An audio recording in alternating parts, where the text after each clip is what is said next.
This week's project was adding a cross member and roller for the keel.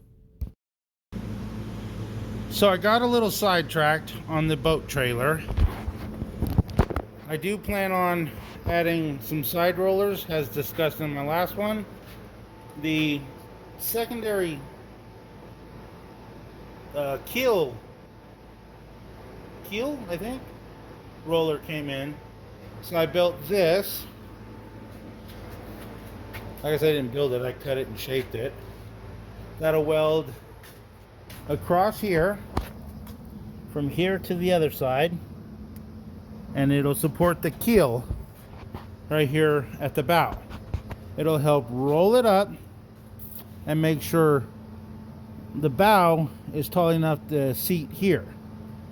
With that going across and the rollers holding the bow exactly where it needs to be, which will either be up front or in the back, might be closer here to where the frame sweeps in, like right here in between what will be this cross member and that cross member, holding the body, I should say the boat center, to line it up to put it here. Because the last time we had this out in high winds, the bow kept moving. The back guides worked really well. The front guide, well, there's no front guide. So because there's no front guide, the bow kept missing this V-notch. So with the side rollers that I'm going to put on here and this secondary keel roller that'll mount here in the center, I think we'll have it going pretty good. I marked out and measured this. You see it right here, if it focuses, right there and right there. I'm using my Vevor mag drill, which I really like. For the price, it does very well. So we'll finish drilling these holes. I used good old Gomer, my M38A1 military Jeep, to bring it into the garage. That way I didn't have to disconnect it or back it in.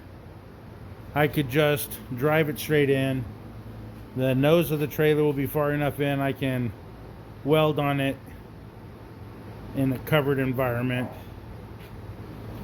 and then I'll back it out. So that's where we're at the moment. Carefully laid out all the cuts and used the Vevor mag drill to drill the holes. DeWalt angle grinder with a cutoff wheel to make the cuts. It is welded on. Both holes are drilled. I sanded it with my dual action sander with some 180. I'll clean it off with whatever this is. Looks like lacquer thinner. And then I'm going to spray it with some Rust-Oleum. I'm going to go find a sheet or something to cover the bottom of the boat so I don't get overspray everywhere. But so far it's looking like, yeah, I want it to. It's a lot of work. That's 100 degrees. Prepped it with 180 grit sandpaper, lacquer thinner, and sprayed it down with Rust-Oleum. It is all painted. Looks good. I will wait for it to dry and I will bolt that bad boy on. And then hopefully that will be step one in making this thing easier to load. Now granted, if you have any type of experience, it's probably easy to load. I don't have experience. I'm going to put my little guides here, my roller guides, probably in between that cross member and that cross member, about here. And that'll help put the boat right on the stop. So, those aren't in yet, so I'll video that when that's on, or when I'm putting it on, or whatever. And I think next Friday, I will take it out again and see how well it does. So we have that to look forward to. Following day, I bolted the roller on after the paint had time to dry. This would be the day after. I got that all switched out. I like how it looks. Once I add the side guides to the front, actually the roller guides, they have 2 rollers. Once I add those about here, or maybe right here on this area, it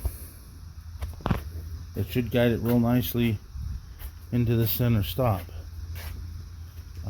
Just looking underneath the boat, I can see that the owner probably hit it quite often loading it, because there's no way to guide it where you want it to go. I thought about the side rack, the boards, but I actually kind of like these things better, the big white posts, because you can see it under the water. And then these will keep, the ones I put here will keep it lined up to the center block.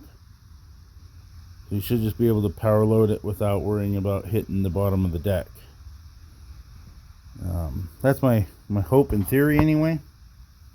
We'll put that in practice once I get all the parts on. But that's where we stand today. These welds were a little cold. These look really nice.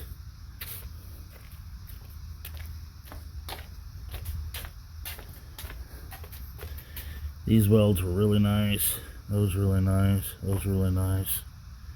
So I'm happy with the welds. I was lazy and didn't switch the wire. I did that all with .023 wire and just burned it in real good. I should have changed it to my .03 I should say. But whatever, it looks good. We're getting it to where I think it'll be easier to manage loading, especially when I start doing this on my own. Yep, that's where we're at. The new cross member was 3" by 3" by 3/8 L channel or angle. Like, subscribe, and comment.